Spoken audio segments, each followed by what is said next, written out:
ಪ್ರಕರಣದ ಆರೋಪಿಗಳು ಇನ್ನೂ ನಾಪತ್ತೆ. ಎನ್ಐಎ ವಾಂಟೆಡ್ ಲಿಸ್ಟ್ ನಲ್ಲಿ 5 ಹೆಸರನ್ನ ಪ್ರಕಟ ಮಾಡಿದೆ. ಪ್ರವೀಣ್ ನೆಟ್ಟಾರು ಹತ್ಯೆ ಪ್ರಕರಣದ ಆರೋಪಿಗಳು ಇನ್ನೂ ಸಹ ಸಿಕ್ಕಿಲ್ಲ, ನಾಪತ್ತೆಯಾಗಿದ್ದಾರೆ. ಎನ್ಐಎ ವಾಂಟೆಡ್ ಲಿಸ್ಟ್ ನಲ್ಲಿ 5 ಹೆಸರನ್ನ ಪ್ರಕಟ ಮಾಡಿದೆ. ವಿವಿಧ ಕೇಸ್ನಲ್ಲಿ ಭಾಗಿಯಾಗಿ ತಲೆಮರೆಸಿಕೊಂಡಿರುವಂತಹ ಆರೋಪಿಗಳು ಇವರು. 5 ಲಿಸ್ಟ್ ಅನ್ನ ಈಗ ಎನ್ಐಎ ಪ್ರಕಟ ಮಾಡಿದೆ. ನಿಷೇಧಿತ ಪಿಎಫ್ಐ ಪ್ರಕರಣಗಳಲ್ಲಿ ನಾಪತ್ತೆಯಾಗಿರುವಂತಹ ಆರೋಪಿಗಳು ಇವರು. ಕರ್ನಾಟಕದ 5 ಸೇರಿ 24 ಮಂದಿ ಆರೋಪಿಗಳ ಲಿಸ್ಟ್ ಅನ್ನ ಪ್ರಕಟ ಮಾಡಲಾಗಿದೆ.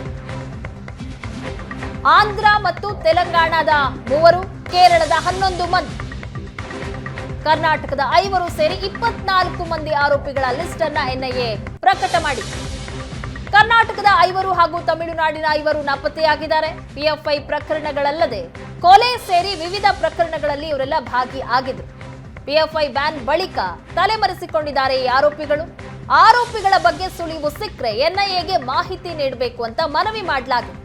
ವಾಟ್ಸ್ಆಪ್ ಅಥವಾ ಕರೆ ಮಾಡಿ ಮಾಹಿತಿಯನ್ನ ನೀಡುವಂತೆ ಎನ್ಐಎ ಮನವಿ ಮಾಡಿದೆ. ಆರೋಪಿಗಳ ಫೋಟೋ, ವಿಳಾಸ ಸಮೇತ ಮಾಹಿತಿಯನ್ನ ಪ್ರಕಟಿಸಿದ ಎನ್ಐಎ.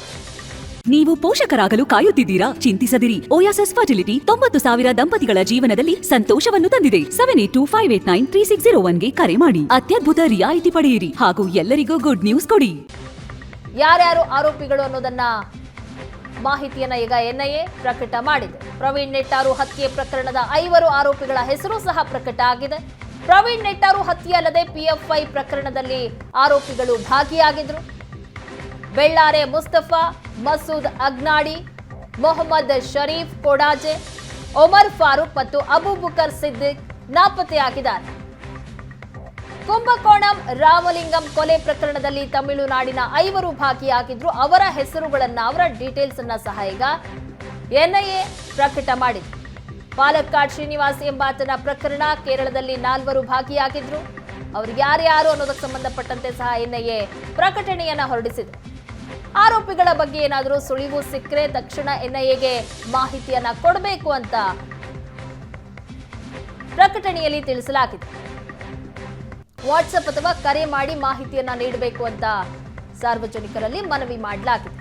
ಆರೋಪಿಗಳ ಲಿಸ್ಟ್ ಪ್ರಕಟ ಆಗಿದೆ. ಯಾರ್ಯಾರು ಆರೋಪಿಗಳು, ಯಾವೆಲ್ಲ ಪ್ರಕರಣಗಳಲ್ಲಿ ಬೇಕಾಗಿದ್ದಾರೆ ಅನ್ನೋದಕ್ಕೆ ಸಂಬಂಧಪಟ್ಟಂತೆ ಈಗ ಆರೋಪಿಗಳ ಲಿಸ್ಟ್ ಅನ್ನ ಪ್ರಕಟ ಮಾಡಲಾಗಿದೆ. ಅದರಲ್ಲಿ ಪ್ರವೀಣ್ ನೆಟ್ಟಾರು ಅವರ ಹತ್ಯೆಯಲ್ಲಿ ಭಾಗಿಯಾಗಿದ್ದಂತಹ 5 ಇನ್ನೂ ಸಹ ನಾಪತ್ತೆಯಾಗಿದ್ದಾರಲ್ಲ, ಅವರ ಹೆಸರನ್ನ ಸಹ ಪ್ರಕಟ ಮಾಡಲಾಗಿದೆ.